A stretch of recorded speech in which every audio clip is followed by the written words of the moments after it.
quantidade, mas é qualidade. Pessoas que se reúnem com um único propósito, de adorar ao Rei dos Reis e Senhor dos Senhores. E aí você vai adorando, é aquela coisa gostosa, assim que aconteceu com os 2 discípulos no caminho de Emaús, não é?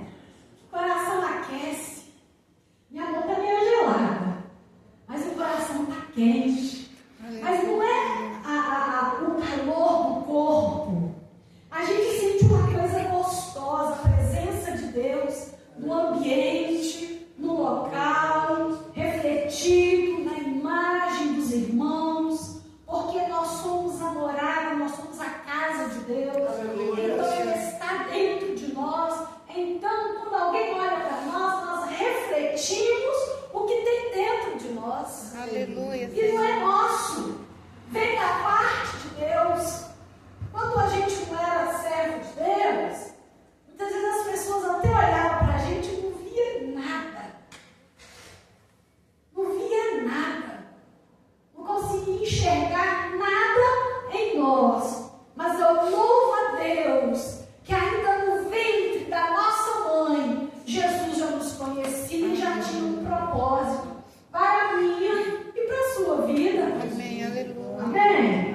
Você acredita nisso? Glória a Deus. Eu creio. Porque não tem outra explicação.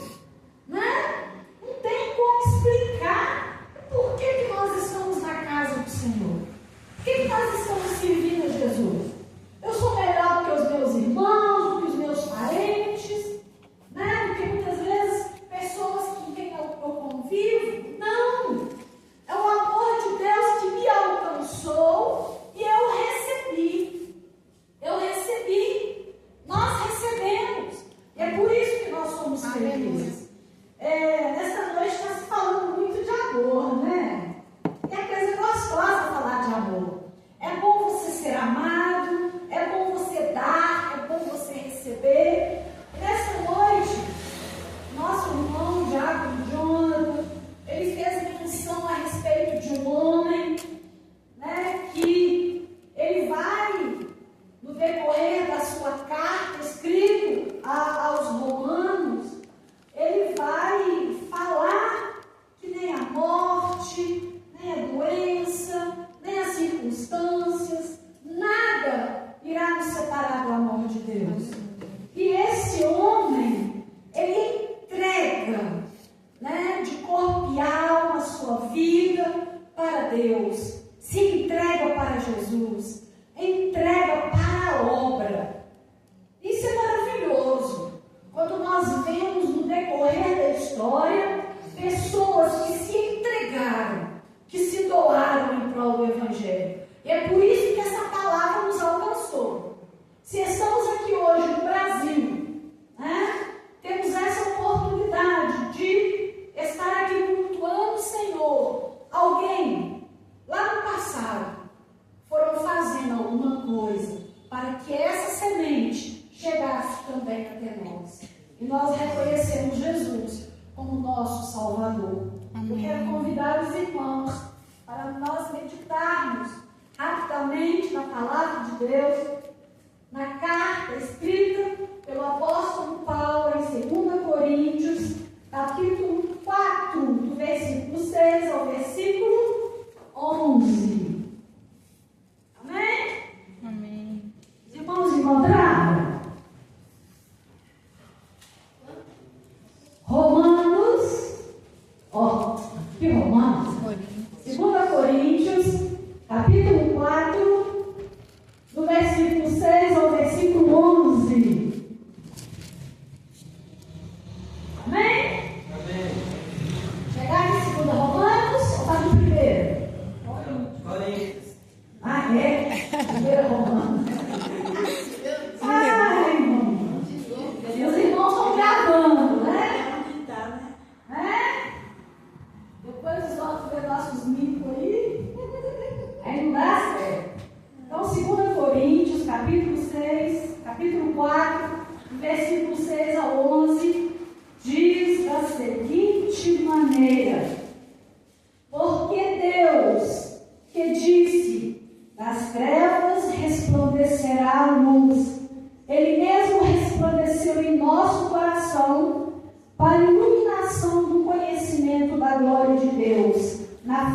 Cristo.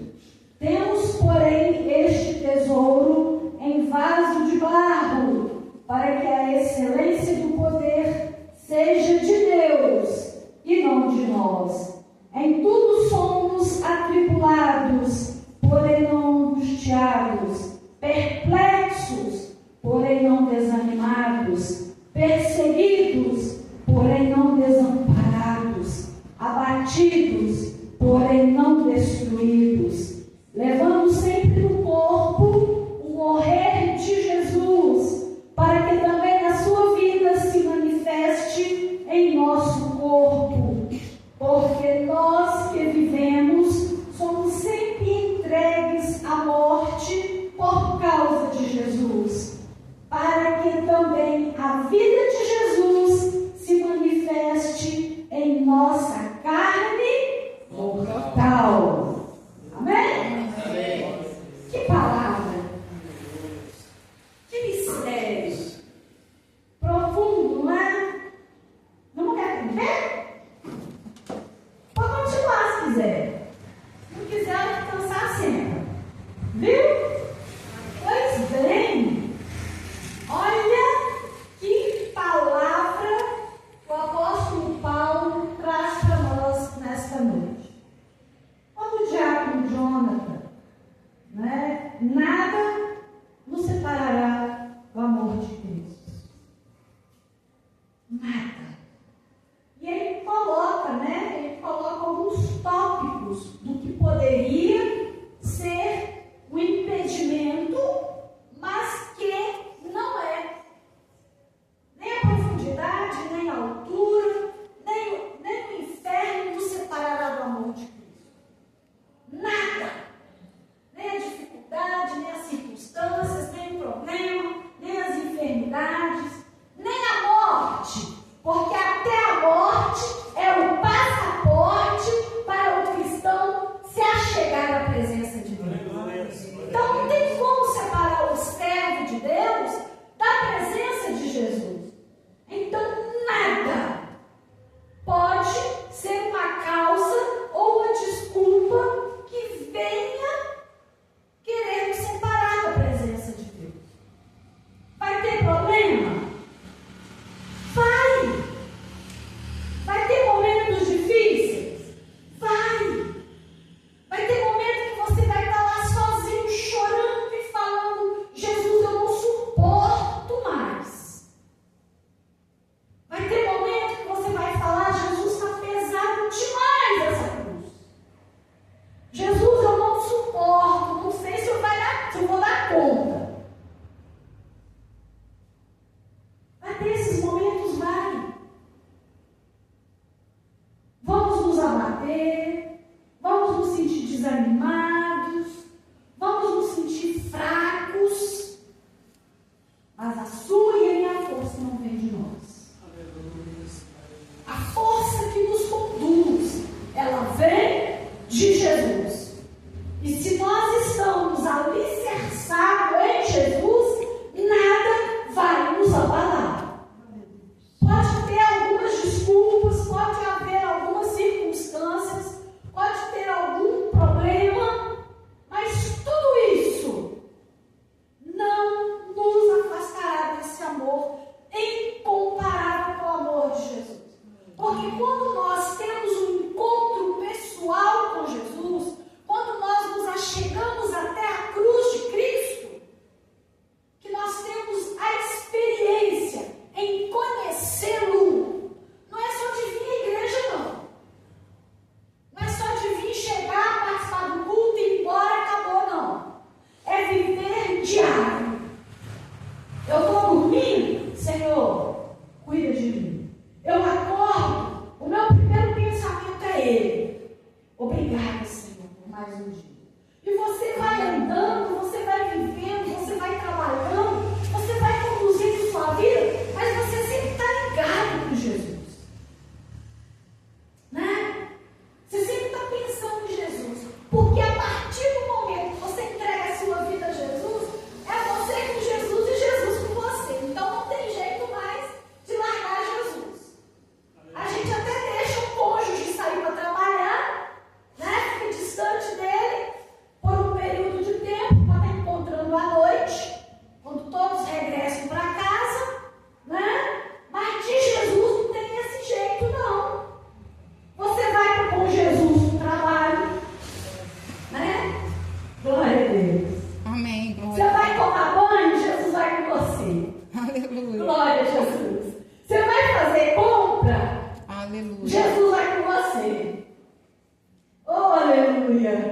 vai conversar com um amigo? Jesus vai com você também. Glória Ele a quer Deus. participar do diálogo. Amém. Glória a Deus. É? Amém. Então é gostoso quando você se reúne em família para o jantar, para o café da manhã. Jesus também se faz presente ali, porque ele tem alegria, ele se alegra na união da família.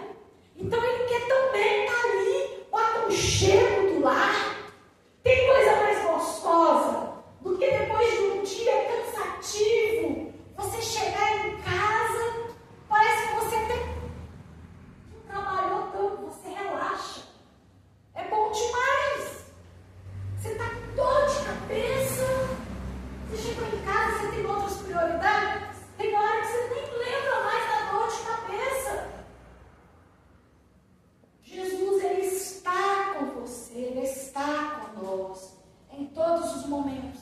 Então, Ele é um Deus de afinidade, um Deus íntimo, que está presente com a gente, está presente conosco em qualquer que seja as circunstâncias.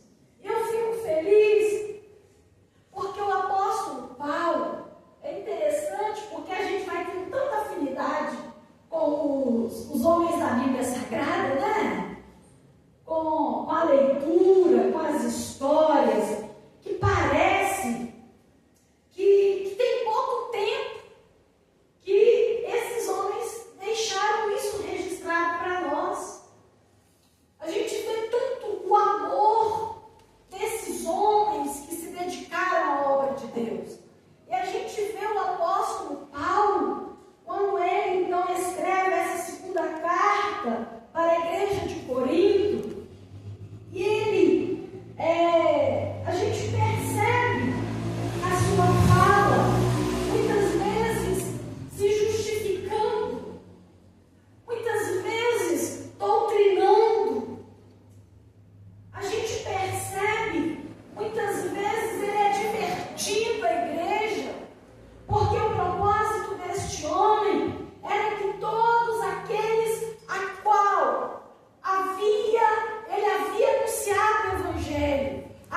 versículo 7, o poder do apóstolo Paulo não vinha dele, era de Deus, era de procedência divina.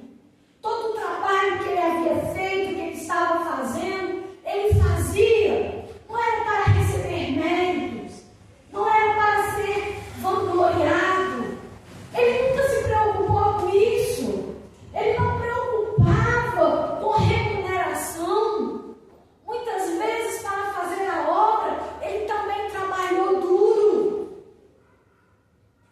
para que não pesasse no ombro dos irmãos, para que os irmãos não tivessem que se sacrificar para abençoar ele financeiramente. Quantas prisões, quantos açoites, nunca questionou, nunca se achou o maior de todos os discípulos de Jesus, o apóstolo dos apóstolos. Ele nunca se vangloriou. E aí, olha a palavra que ele fala no versículo 7. Temos, porém, este tesouro em vasos de barro, para que a excelência do poder seja de Deus e não de nós. Amém. Olha para os irmãos verem. E aí eu encontrei esse vaso lá em casa. Eu estava procurando ele.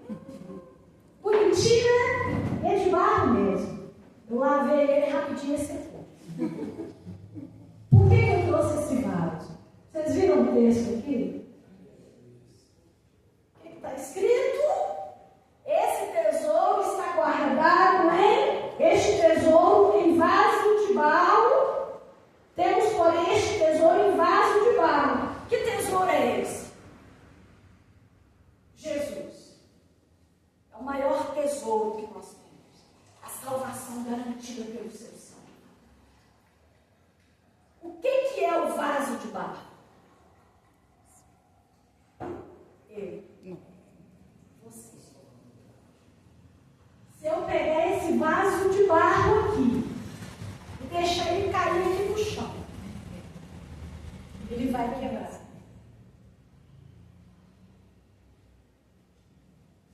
Se eu adoecer, ou se acontecer alguma coisa comigo, eu vou morrer. Ou mesmo que não aconteça, um dia eu vou morrer, um dia você vai morrer. Tudo é perecível. Isso não é eterno. E o apóstolo Paulo, ele tinha convicção e falava isso para os irmãos. Olha, esse tesouro está guardado em vaso de barro.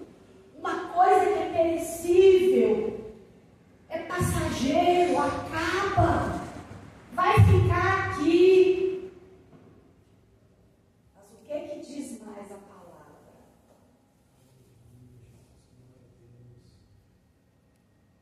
Esse tesouro que é Cristo que está em nós, que é essa salvação outorgada na cruz do Calvário para as nossas vidas, ela é para a excelência do poder, que seja para a glória de Deus, não para a glória do apóstolo, nem para a glória do homem. Ele vai estar dizendo que vai estar acontecendo, vamos ser atribulados, mas mesmo em meio à tribulação, nós não vamos vamos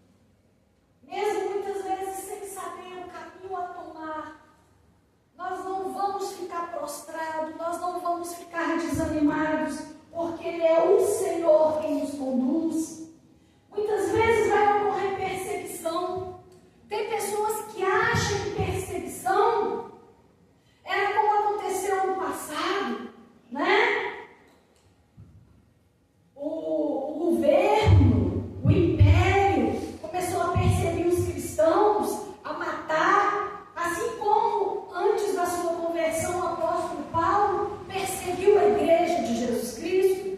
Mas o que foi que aconteceu? O evangelho transformou a vida deste homem e houve uma mudança radical na sua vida.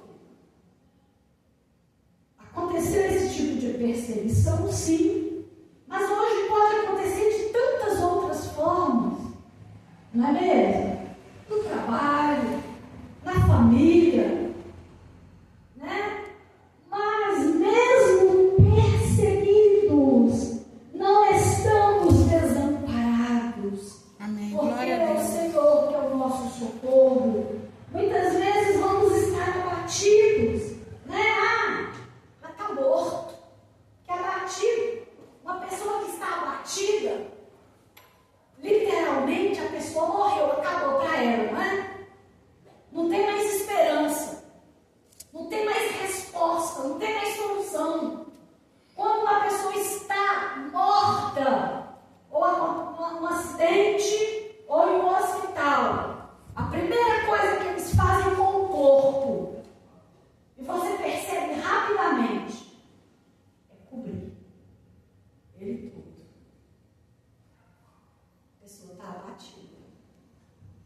Morreu. Acabou para ela. Mas o que a palavra de Deus diz para nós nesta noite? Abatidos, porém não destruídos. Você pode, as pessoas podem olhar para você e não ver nem uma chama de esperança. Mas o Senhor, Ele não te deixa abatido. Ele não te deixa prostrado. É Ele que te levanta do pó. É Ele que te sustenta com a sua mão forte. É Ele que te fala: filho, levanta, eu vou com você. Você não está sozinho. A caminhada pode ser longa, mas eu te acompanho. Eu não te deixo. Eu ouvi uma mensagem, eu achei ela muito profunda. Ela falou ao meu coração. Eu acredito também que ela falará ao seu coração. Escutem bem. Em oração e em lágrimas, eu perguntei para Deus: por que me sobreveio tantas lutas e provações? E Deus me respondeu: porque você é um dos meus melhores soldados. Aleluia. Glória a Deus. Eu me senti confortável. Aleluia. Por que a luta vem? Porque Ele está contando com você. Você se alistou?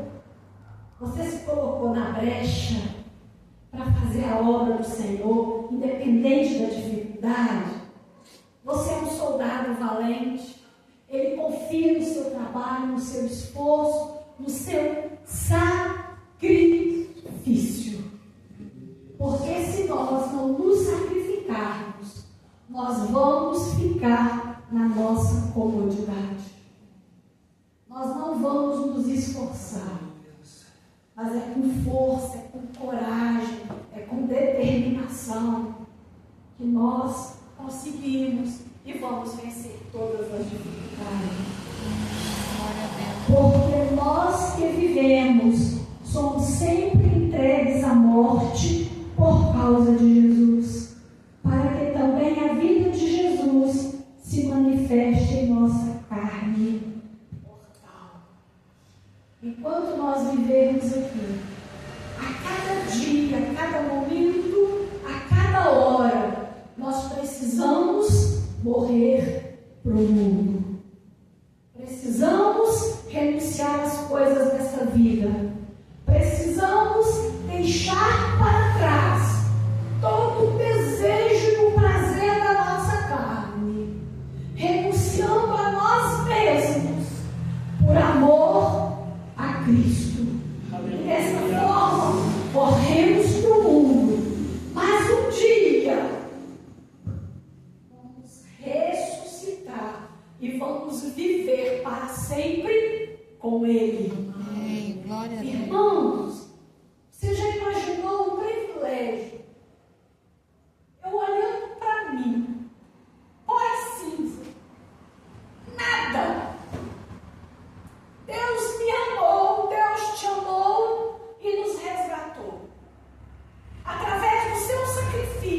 Você